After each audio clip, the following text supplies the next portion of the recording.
Funding for DNews has been provided by the Cal and Lucille Rudman Institute for Entertainment Industry Studies.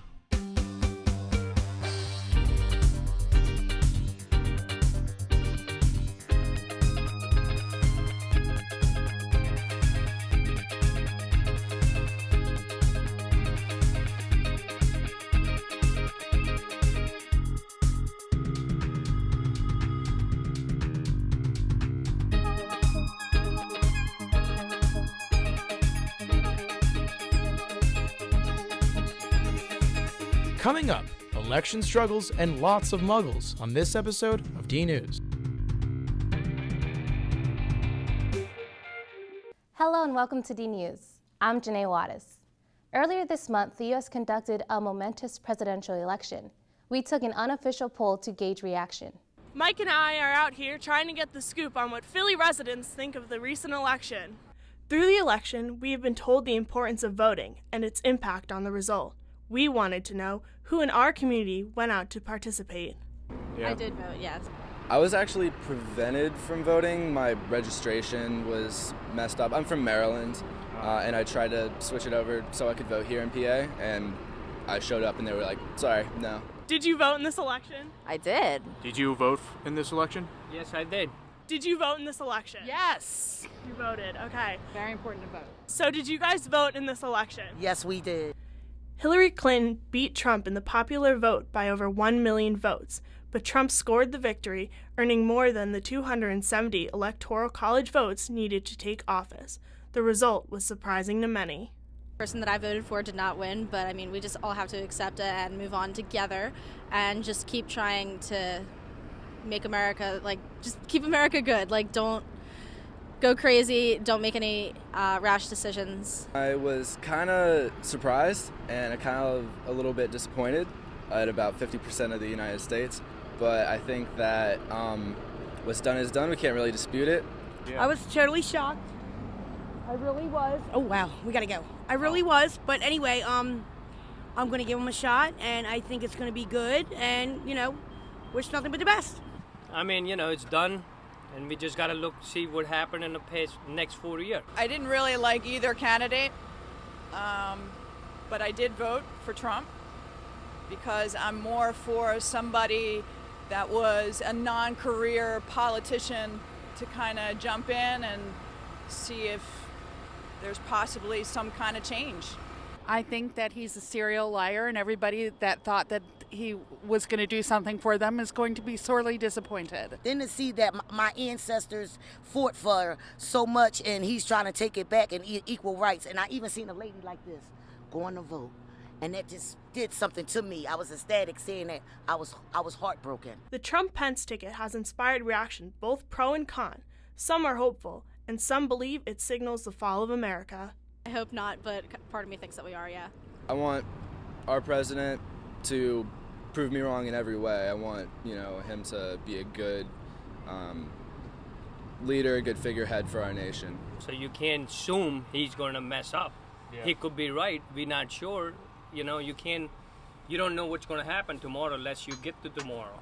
I think we're going to be shocked, and I think he's going to start doing some things, and he's going to shock a lot of people. Around the country, anti-Trump citizens have gathered to protest. Here in Philly, we have had some peaceful protests against the president-elect. Some support the protests, while others see it as merely an inconvenience. I think it's fine if people want to protest and deal with things their own different ways. Everybody has their own way of dealing with trauma or situations. But personally, I would not be involved in one of them. I just don't feel like protesting is the best way to get your idea across. I just don't think that the people wanted a female in office. That's what I think. That's my whole main thing. I don't think they wanted a female. I just don't think they wanted a female to run the world. Trump believes we need him to make America great again. But aren't we already great? America's already great. I'm saying keep it great. For DNews, I'm Erin Hession.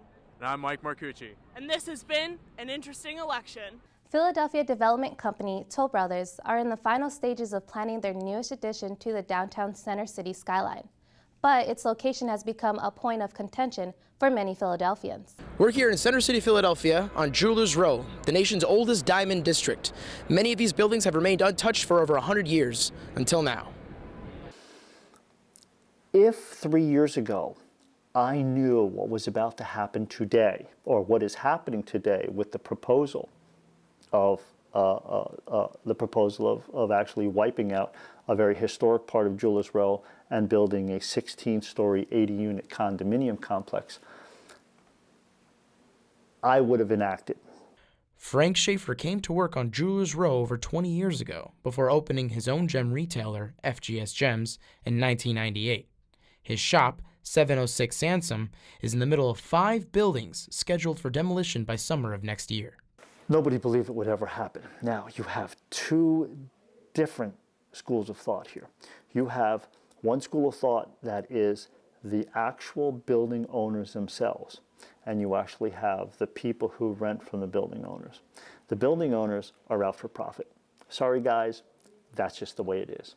The guys who are renting from them realize spaces at a premium, built their lives, pay their employees, make their salaries from the spaces that they rent from the building owners. The people who are renting from the building owners, they are not for this. After sitting with Frank, I wanted to talk to Toll Brothers directly and ask them what their intentions were for the development. While I wasn't refused, no one was able to make time to sit and explain why they chose Sansom Street for their newest high-rise. And I sat there and said, why? Why here? And he kept talking about overlooking the park. The most important part to this developer was for a condominium complex to have views of the park, and the park meaning Washington Square Park. To get a better grasp of how people felt about the construction of condos on Sansom, I decided I had to speak with other Philadelphians around the block. I think people are concerned about this because they're afraid if this happens to Jewelers Row, there'll be other historic buildings or buildings that maybe have not been denoted as historic that might eventually be torn down. They're going to injure Jewelers Row. I mean, this is for jewelers. This is for business people. These people make their livings here. We don't want, they're making condos, aren't they? Oh, yeah. We don't want condos. This is a business district. I mean, everyone's really upset about it, you know, like if they're building here, I mean, people come to Sapien, people come down the street, they wander for the atmosphere. You know, people don't want to buy diamond rings next to backhoes. It's just, that's not what this street is about. Be prepared for the death of Sansom Street. That is not sour grapes. That is fact. There's blood in the water. Hence, every one of the buildings will fall. Everyone will line up for their profit. The developers will now put massive high-rises all along the street. We have many people that come to this area all the time from all over who want to understand and see the history of Philadelphia. And without this particular group of buildings being lost, we begin to lose Jewelers Row. I really do not see this happening, running a business at my age and being, it's the song Send in the Clowns. I mean, I'm feeling so off my rocker so late in my career. It's just, it's unbelievable. It's the holiday season, work's about to get busy, and now we're having to stop things and plan like moving a whole studio with all this equipment. I'm not trying to stop anyone from business. I'm not trying to stop anybody from making money. God forbid people who make money shop in my store. However, you will destroy the street. First of all, if you leave a hole in the ground for a period of 3 years, if you have a construction site on a small street like this, it will cause disastrous results for the business community. Under City Code, the Philadelphia Historical Commission's listing of these buildings for historical designation will not affect the ability of Toll Brothers to tear them down. At this point, there's little Philadelphia can do to preserve this piece of history, so be sure to visit the 700 block of Sansom for the holidays while you still can. For DNews, I'm Sergio Galliano. Beware all you muggles. Wizards were back in town as part of the 6th annual Harry Potter Festival. The streets of Chestnut Hill were transformed into everyone's favorite Hogwarts School of Witchcraft and Wizardry, while nearby, a fierce Quidditch tournament between Drexel University and Salisbury University kicked off at Chestnut Hill College.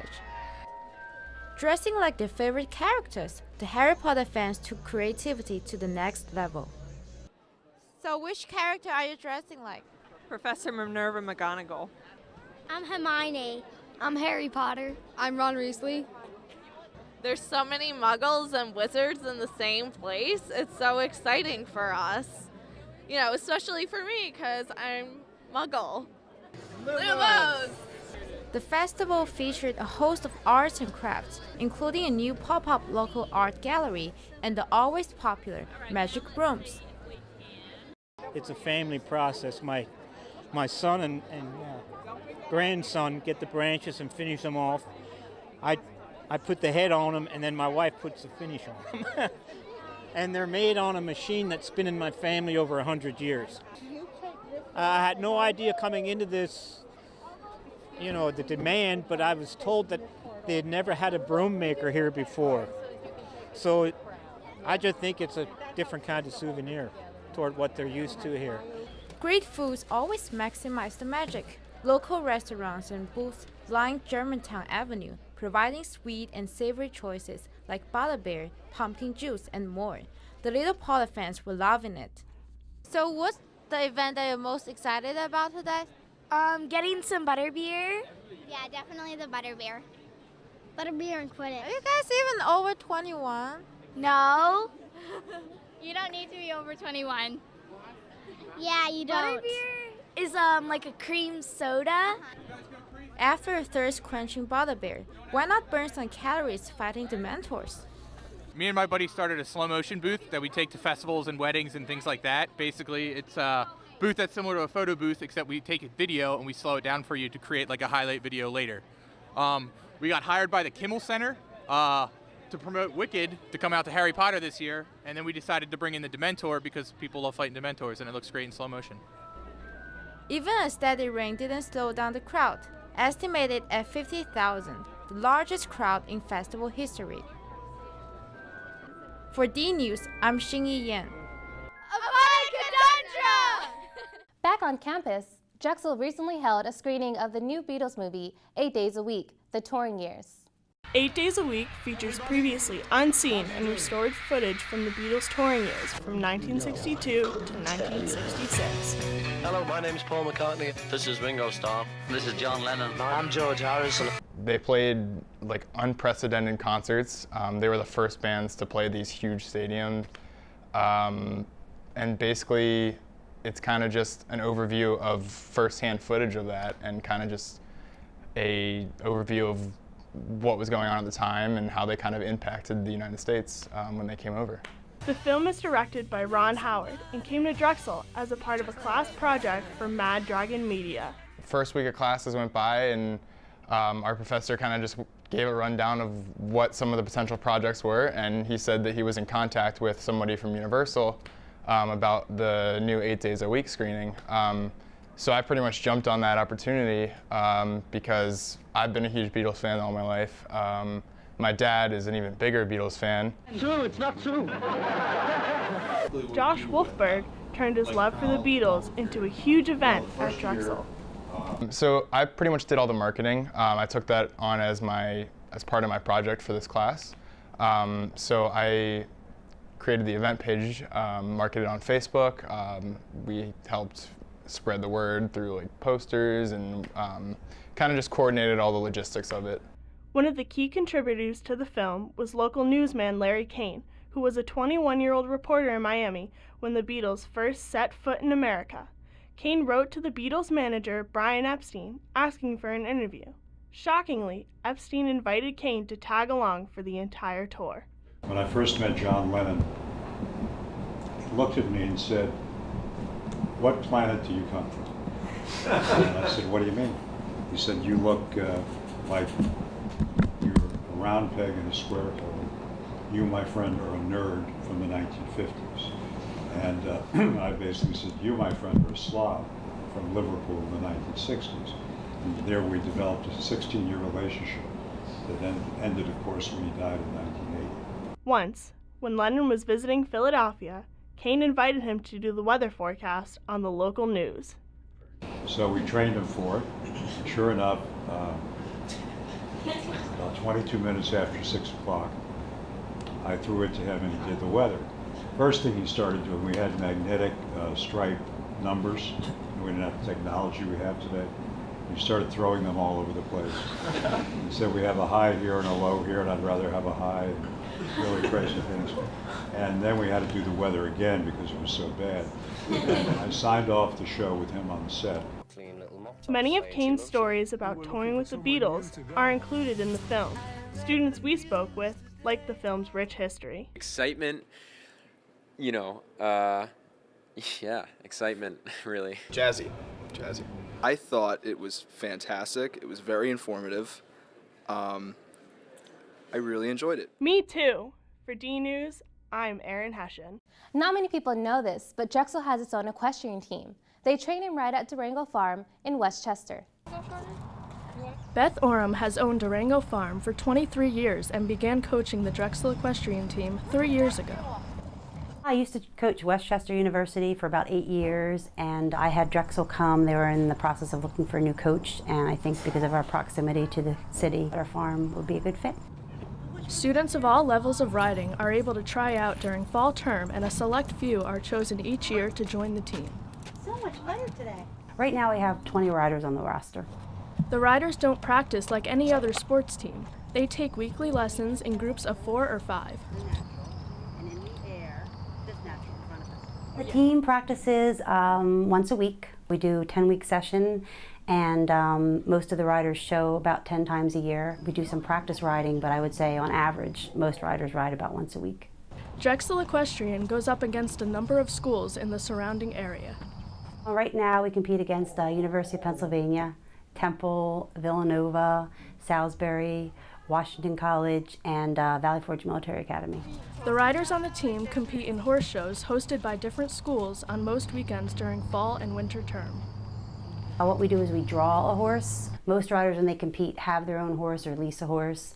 What's unique about the IHSA is each school that's hosting the show has to provide horses, and the riders will draw a horse, which is very random. And without much practice, we'll have to get on the horse and compete. So, pretty high level of difficulty. Last year's team finished in 2nd place. This year promises to be even better.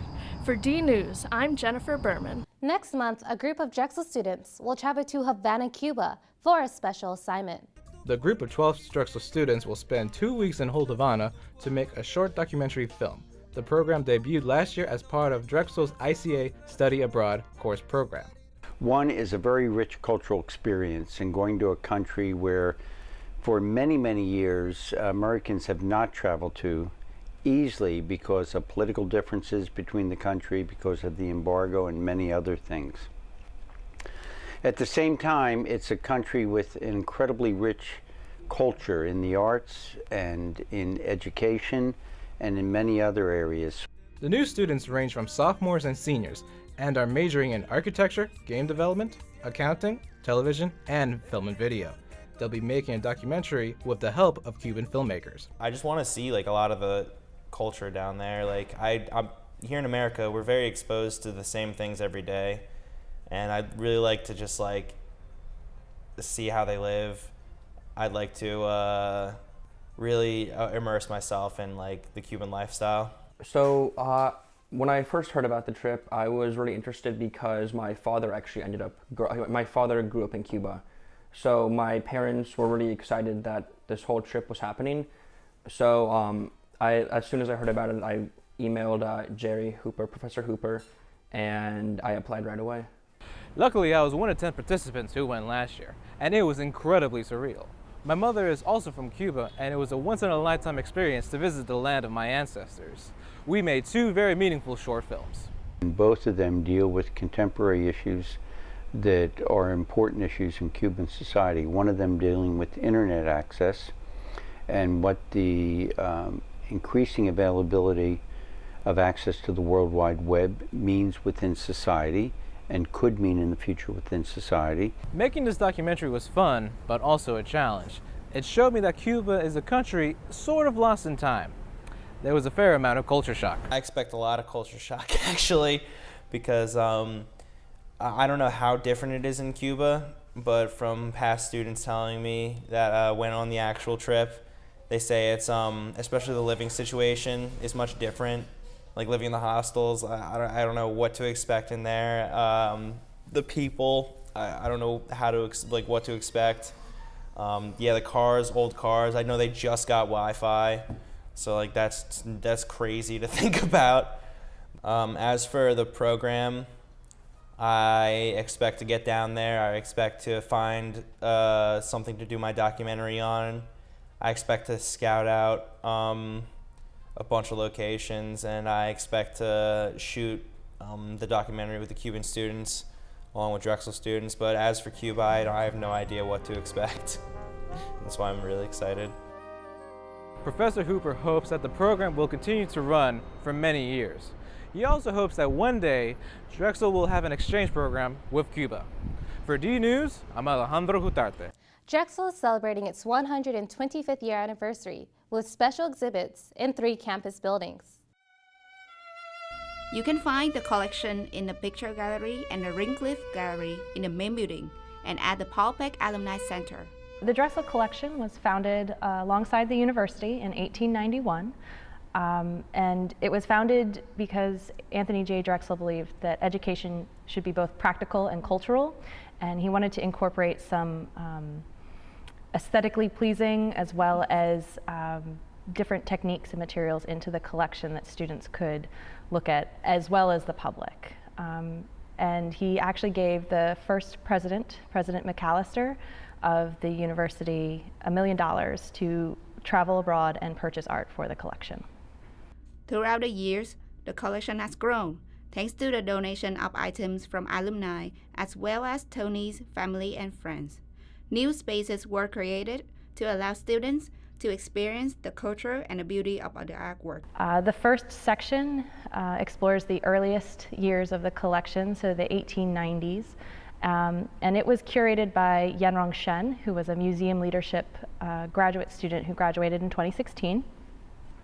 And it is some of our earliest acquisitions. It's some of the pieces that were purchased with that $1 million by President McAllister. The second section is about the 20th century, and it was curated by one of the summer co-op students majoring in entertainment and art management, Kelly Bishop.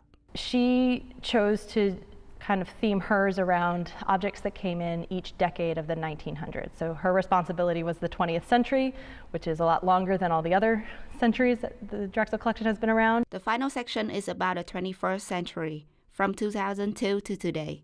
One of the most valuable and famous pieces in the whole art collection is the David Rittenhouse clock. It was built in 1773, and it is one of the most complex clocks, if not the most complex clock in America. Today, the collection includes over 6,000 objects. So what is the most valuable piece of the show? In the show itself, one of my personal favorites and one of the most important pieces in our collection is a chatelaine watch, which is kind of like a keychain for women in the 18th and 19th centuries, and it was supposedly owned by Marie Antoinette. The exhibition will be on display in the Ringcliffe Gallery on the 3rd floor of the main building from September 9 to January 4th, and is free and open to the public. For DNews, I'm Trin Nguyen. There was food and more as hundreds gathered in Chinatown recently for the 6th annual Chinatown Market. Hi everyone, my name is Trin Nguyen. I'm with the Drexel TV today, and we here at the Yeshi Night Market is their annual event on October 13th, and there's a lot of food, music, entertaining at the moment. Let's go! The Philadelphia Chinatown Development Corporation, PCDC, organized the event. This year, 60 local businesses took part. It brings in all the local businesses, and for one night, everyone gets to share in all the experience. I love trying new things. I'm always trying to find new restaurants to try out, and I felt like this would be the perfect opportunity to find new stuff to eat and try out. I love the food. I love the fact that Philadelphia has events like this all the time, and it's a good time, good food, good people, so it's great. I like the techno music. I like to dance.